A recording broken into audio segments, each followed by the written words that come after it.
एक साल पहले रानी ने संध्याकालीन एलएल की कक्षाएं शुरू की थीं। दिन भर नौकरी करने के बाद वो इन कक्षाओं में आती थी। रानी के एक साल बाद भी यहाँ कुछ खास दोस्त नहीं बने थे, या यूँ कहें कि रानी ने बनाए ही नहीं थे। कई बार आप जिंदगी के ऐसे मोड़ पर आ जाते हैं कि जब आपको लगता है कि अब बहुत हुआ, जितने दोस्त बन चुके वही बहुत हैं। नए लोगों के लिए नो एंट्री का बोर्ड लगाकर आप पुराने रिश्तों और दोस्तों के साथ ही जीवन यात्रा में आगे बढ़ रहे होते हैं। यद्यपि इस दौरान मिलने वाले कुछ नए लोग आपको कई बार घमंडी समझ लेते हैं, पर आप इन सबसे निरपेक्ष बने रहते हैं। रानी भी उसी परिस्थिति से गुजर रही थी। दीदी की शादी हुई और उसके दूसरे साल ही उनका संबंध टूट गया। इस सब से माँ पिताजी लगभग टूट गए थे। उसे खुद भी बहुत धक्का लगा था। कितने मन से शादी हुई थी, लेकिन आज दीदी को देखकर बहुत बुरा लगता है। दीदी अभी तक मानसिक रूप से उस रिश्ते से निकल नहीं पाई थी। दीदी के उस कटु अनुभव का रानी पर बहुत गहरा असर डाला था। न दुख के किन क्षणों में उसने संकल्प ले लिया था कि अब वो शादी नहीं करेगी। नौकरी तो है ही, अब केवल माँ पिताजी की ही सेवा उसके जीवन का उद्देश्य है। पर संकल्प लेना जितना आसान था, निभाना उतना ही कठिन था। खुद उसको अपने जीवन से कोई शिकायत नहीं थी। नौकरी थी, माँ पिताजी के लिए समय था, और अब तो वह लो भी कर रही थी, पर समाज को चैन न था। पड़ोसी, मित्र, रिश्तेदार सब किसी न किसी बहाने से सब उस पर दबाव बनाते थे। मौसी की छोटी बेटी की शादी के बाद माँ भी अधीर हो गई थी, पर रानी के दृढ़ रूप को देखकर वो भी शांत हो गई थी। माँ लगभग मान चुकी थी कि अब उनकी छोटी बेटी शादी नहीं करेगी, लेकिन फिर भी कभी कभी रिश्तेदारों से मिलने के बाद उनका ब्लड प्रेशर बढ़ जाता था। तब रानी को बैठकर उनको समझाना पड़ता था। हालांकि ये सब उतना आसान नहीं था। खुद रानी पर भी कम दबाव नहीं था। घर के गुरुजी का घर में बहुत मान था। एक बार उन्होंने भी रानी को बहुत समझाया। उनकी बात को मना करना सबसे कठिन था। उनके तर्क भी लगभग अकाट्य थे। दीदी की दादी को लेकर रानी के संकल्प को उन्होंने खारिज कर दिया। तुम रोज कार्यालय जाती हो, क्या तुम्हें रोज एक सा अनुभव मिलता है? क्या किसी एक दिन के अनुभव के आधार पर तुम कार्यालय जाना बंद कर दोगी? फिर बड़ी बहन के अनुभव के आधार पर तुम अपने जीवन का निर्णय कैसे ले सकती हो? माँ पिताजी के सेवा के बिंदु पर भी उन्होंने यही कहा कि शादी के बाद इस घर से कोई मतलब नहीं रह जाएगा क्या? ये भी तो हो सकता है कि तब तुम माँ और पिताजी की अच्छे से सेवा कर पाओ।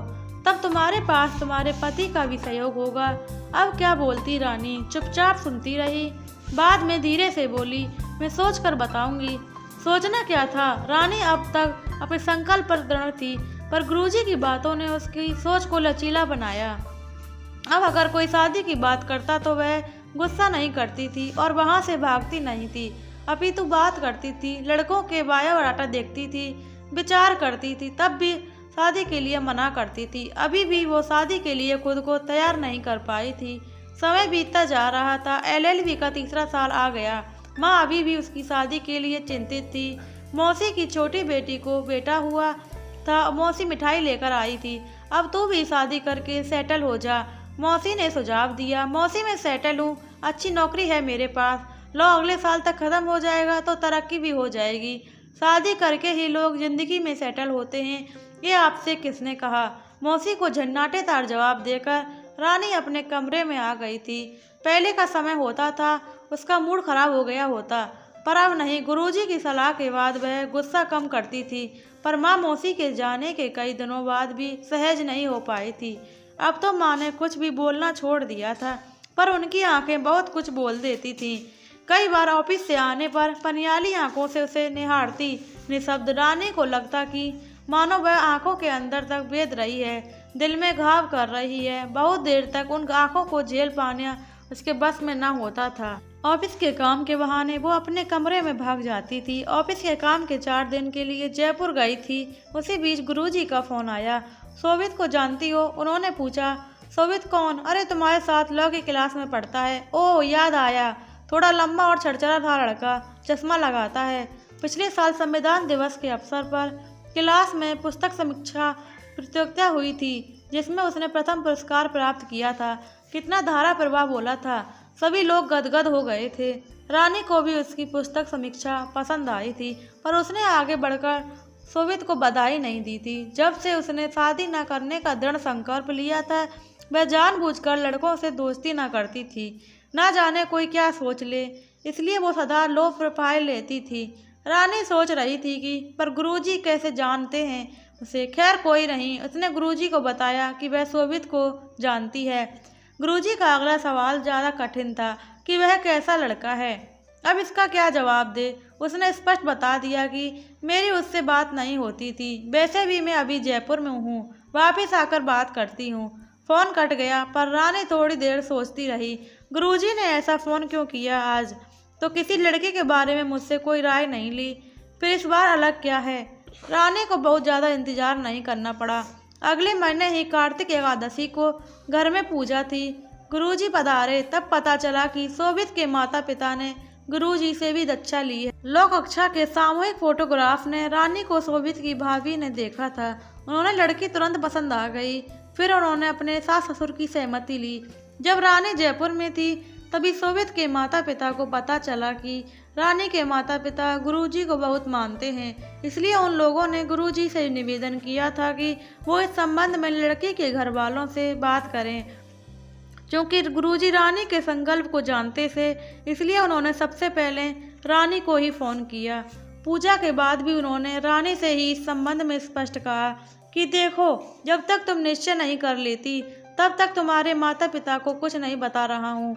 एक बार उनसे कोई चर्चा करने के बाद वो बहुत उम्मीद पाल लेते हैं, और तुम मना कर दोगी तो उनको बहुत बुरा लगेगा।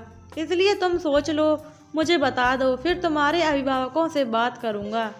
तुम पर कोई दबाव नहीं डालूंगा, पर कोई निर्णय लेने से पहले दो बातों को इतना अवश्य ध्यान में रखना। पहला कि शोभित जैसा सरल हृदय व्यक्ति मिलना लगभग असंभव है। अत्यंत भोला बालक है, जैसा ऊपर से वैसा भीतर से भी है। सौभाग्य की बात यह है कि दूसरी बात कि अगर तुम्हारे माता पिता को मात्र 4 महीने ही जीवित रहना हुआ, तो तुम्हारी शादी करने के निर्णय से वो 4 वर्ष जीवित रहेंगे। अब तक जितने भी तर्क उसने शादी करने के लिए सुने थे, ये सबसे ज़्यादा मार्मिक था। शादी न करने का संकल्प उसने माँ पिताजी की सेवा करने के ही लिए लिया था। अब अगर ऐसे निर्णय से वो दीर्घायु हो, उससे बेहतर क्या हो सकता है। पहली बार उसने अपने सोचने की दिशा बदली। अब तक वो सामने से आए सभी प्रस्ताव को खारिज करती आ रही थी, पर इस बार नहीं। इस बार इस रिश्ते को पूरा मौका देना चाहती थी। पिछले 2 सालों में दीदी ने भी काफ़ी सकारात्मक बदलाव आ गई। उन्होंने नई नौकरी शुरू कर दी। तलाक की सारी बुरी यादों वो लगभग भूल चुकी थी। रानी को भी कई बार वो शादी के लिए प्रोत्साहित कर चुकी थी। शोभित भी उसे ठीक लगता था। हालांकि कभी सोचा नहीं था उन दोनों की भी कभी शादी की बात चलेगी। जितना शोभित क्लास में देखा था, उसके आधार पर उसकी इमेज ठीक थी। सामान्य तौर पर वह शांत ही रहता था, पर मंच पर प्रतिभा दिखाने का मौका मिलता तो धाक जमा देता था। इस नववर्ष संध्या पर उसने बहुत ही सुंदर गीत गाया था, मीत ना मिला रे मन का। भाभी पति के रूप में उसने किसी भी आदमी की ऐसी कल्पना ना की थी, पर आज कल्पना में एक चेहरा बार बार उभर रहा था। रानी के पास उस चेहरे के बारे में सोचने का अवसर ना था। काफ़ी देर से उसके अंदर मंथन चल रहा था। गुरुजी की माता पिता की दीर्घायु होने वाली बात एकदम रानी के अंदर तक बैठ गई थी। रह रहकर रानी का ध्यान उसी वाक्य पर केंद्रित हुआ जा रहा था। सुबह होते होते उसने निर्णय ले लिया, वो शोभित से बात करेगी। एक बार उस रास्ते को अवसर देना चाहती थी। उस दिन पहली बार शोभित से बात हुई। रानी ने ध्यान से देखा तो शोभित की थोड़ी थोड़ी लंबी लगी, बाहर को निकली हुई। शोभित को सब पता था, भाभी के फोटो पसंद करने से लेकर गुरुजी से रानी से बात करने तक। उसने केवल यही बोला कि रानी, जो निर्णय लेना है थोड़ा जल्दी लीजिएगा। मैं घर में सबसे छोटा हूँ और केवल मैं ही शादी के लिए बचा हूँ। मेरी शादी की बात बहुत दिनों से चल रही है। अगले हफ्ते ही घर के लोग एक लड़की देखने जाने वाले हैं। रानी ने हाँ में सिर हिलाया। मोबाइल नंबर का आदान प्रदान हो गया। विचार मंथन की प्रक्रिया शुरू हो गई। अगले दिन रानी ने शादी के बाद भी अपने माँ पिताजी की सेवा करने का संकल्प शोभित को बताया। उसे कोई दिक्कत नहीं थी। उसने बस इतना कहा कि शादी के बाद जैसे मैं वहाँ पिताजी वैसे आपके वहाँ पिताजी, दोनों में अंतर कैसा। शोभित की ये बात रानी के दिल को छू गई। रानी खुश हो गई, पर यह खुशी ज़्यादा देर टिक ना सकी। जब घर आते ही दीदी ने साफ कर दिया कि शादी के बाद सारे पति बदल जाते हैं। अभी तो हर बात पर हामी भरेंगे ही, पर असली रंग तो शादी के बाद ही दिखता है। अब इसका क्या पता कैसे, लगभग असंभव बात हुई। किसी के मन में क्या है इसे कैसे जान सकते हैं। कोई उसकी चर्चा भी शोभित से की। पहले तो वह खूब जोर से हंसा, फिर गंभीर होकर बोला कि अब तो आपको इतना विश्वास तो करना ही होगा। इस बात का कोई प्रमाण मैं नहीं दे सकता। बात सही भी थी, शादी में इतना रिस्क को लेकर चलना ही होगा। शोभित से पहली बार किए हुए 1 महीने हो गए, पर रानी का निर्णय अभी भी खत्म नहीं हुआ था। कई बार लगता था कि शादी कर ही ले, फिर सोचती कि सब कुछ सोच के अनुसार नहीं हुआ तो बड़ी दुविधा थी। समय निकला जा रहा था। उस दिन बड़ा मन ही अशांत था। शाम की लॉ की क्लास में भी नहीं गई, ऑफिस से सीधे घर आ गई थी। खाना खाकर बिस्तर पर आंखें बंद करके काफ़ी देर लेटी रही। मस्तिष्क में कई लोगों के चेहरे उभर रहे थे। पनियाली आंखों वाली माँ, टूटकर रोती हुई दीदी, साहस बढ़ाते हुए पिताजी, गुमसुम सा शोभित और सबसे ज़्यादा प्रभावशाली चेहरा गुरुजी का लग रहा था। उनकी एक बात कानों में बार बार गूंज रही थी कि कोई निर्णय लेने से पहले इतना बस ध्यान में रखना कि अगर तुम्हारे माँ पिताजी को मात्र 4 महीने ही जीवित रहना है तो तुम्हारी शादी के निर्णय से वो 4 वर्ष भी जीवित रहेंगे। इस बीच उसने देखा कि घर के सभी लोग केदारनाथ की यात्रा पर गए हैं। गुरुजी भी साथ में हैं। ना जाने वहाँ शोभित भी कहीं से आ गया। गुरुजी उसके घर वालों से शोभित का परिचय करवा रहे हैं। फिर अपना अगला दृश्य उभर कर आता है। एक अपरिचित महिला जिसका मुंह ढका हुआ है, शोभित और उसका मांगलिक कार्यक्रम करवा रही है। रानी ने ध्यान से देखा तो वो महिला सीधे पल्ले की साड़ी पहने थी। ये कौन है? उसकी माँ तो ऐसी साड़ी नहीं पहनती। अचानक नींद टूट गई। ओह, ये तो सपना चल रहा था। रात के 3 बज रहे थे। क्या भगवान कोई संकेत दे रहा है? केदारनाथ यात्रा, मांगलिक कार्यक्रम, गुरुजी, माँ शोभित। वो बिस्तर पर फिर से सोने के लिए लेटी, पर नींद आंखों से कोसों दूर थी। अचानक शाम की घटना याद आ गई, जब उस दिन सक्सेना सर की आखिरी क्लास लंबी खिंच गई थी। कॉलेज से बाहर निकलते हुए रात हो गई थी। शोभित उसे घर पर छोड़ने के लिए साथ हो लिया। बस में भी कोई सीट खाली ना थी।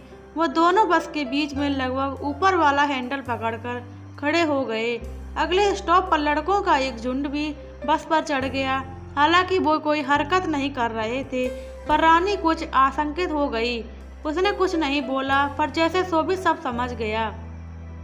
तुरंत रानी को पीछे कर लिया और खुद लड़कों और रानी के बीच में खड़ा हो गया। रानी को अच्छा लगा और ऐसा लगा कि जैसे कितनी सुरक्षित हो गई हो। बिना कुछ बोले भी ये आदमी मेरी बात समझता है। इस घटना का देखकर रानी मुस्कुरा दी। अब उसने निर्णय ले लिया कि और सोचा कि शाम को शोभित को बता दूंगी। फिर लगा कि शाम को तो बहुत दूर है, सुबह उठते ही फ़ोन कर दूंगी। उसने थोड़ी देर सोने का प्रयास किया, पर बेचैनी बढ़ती जा रही थी। अंत में 3:45 बजे उससे रहा ना गया और उसने फ़ोन उठाया और शोभित को संदेश भेज दिया कि मुझे मंजूर है। अब थोड़ी बेचैनी कम हुई। संदेश तो पहुंच गया होगा, पर इतनी सुबह उत्तर की अपेक्षा करना बेमानी थी। थोड़े से प्रयास के बाद उसे नींद आ गई। सुबह जागने में उसे देर हो गई थी, पर फिर भी ऑफिस को तैयार होते हुए भी उसका ध्यान फ़ोन पर था। कोई संदेश, कोई फ़ोन कॉल, कुछ नहीं। फ़ोन मूक बधिर था। बाथरूम से नहाकर निकली थी कि संदेश की रिंगटोन बजी। रानी ने लपक के फ़ोन उठाया। जैसे मीना बाजार में छूटा संदेश आया। ऑफिस के रास्ते में भी उसका ध्यान फ़ोन पर ही था। अब तक तो शोभित ने संदेश पढ़ लिया होगा, पर अभी कोई उत्तर नहीं आया। क्या मैं उसे पसंद नहीं, सीधे मना ना करना चाह रहा हो, इसलिए उत्तर न दे रहा हो? ऑफिस पहुंचकर मन ऑफिस के काम में थोड़ा उलझ गया। फिर भी कान फ़ोन के रिंगटोन पर था। लंच तक कोई उत्तर नहीं आया। ओह, अब याद आया। रानी को ही पहले ही दिन शोभित ने बोला था कि वो लोग एक लड़की देखने जाने वाले थे। कहीं वो रिश्ता फाइनल भी नहीं हो गया हो। मन में अनेक ख्याल आने लगे। सोचा कि फ़ोन कर ले, पर फिर रुक गई। अगर शादी तय हो जाती तो शोभित जरूर बताता। कई बार उसका नंबर डायल किया, पर घंटी बजने से पहले ही काट दिया। सारी आकांक्षाओं को खारिज करने के बाद भी उसका मन ये नहीं मान रहा था कि अभी तक शोभित ने उसका संदेश ना पढ़ा होगा। फिर अभी तक उत्तर क्यों नहीं आया। ऑफिस खत्म होने में अब आधे घंटे का समय बचा था। लंच के बाद उसका मन किसी काम में नहीं लगा था। अब धैर्य की सारी सीमाएं टूटने लगी थी। अधीर होकर उसने फ़ोन मिला दिया। हेलो, उधर से सैनत है सी आवाज़ आई। रानी ने पूछा कि संदेश का उत्तर क्यों नहीं दिया। कैसा संदेश? उधर से आवाज़ आई। अरे, मैंने सुबह ही आपको संदेश भेजा था। अच्छा, कब? मैंने तो मोबाइल चेक ही नहीं किया। रानी ने राहत की सांस ली। वो क्या क्या सोच ली थी, और भला मानुस ने संदेश ही नहीं देखा, और रानी को खुद पर हंसी आ गई थी। आखिरकार रानी और शोभित की शादी हो गई। प्लीज दोस्तों, वीडियो को लाइक करें, कमेंट करें, शेयर करना बिल्कुल ना भूलें और बेल आइकन को प्रेस कर लीजिए।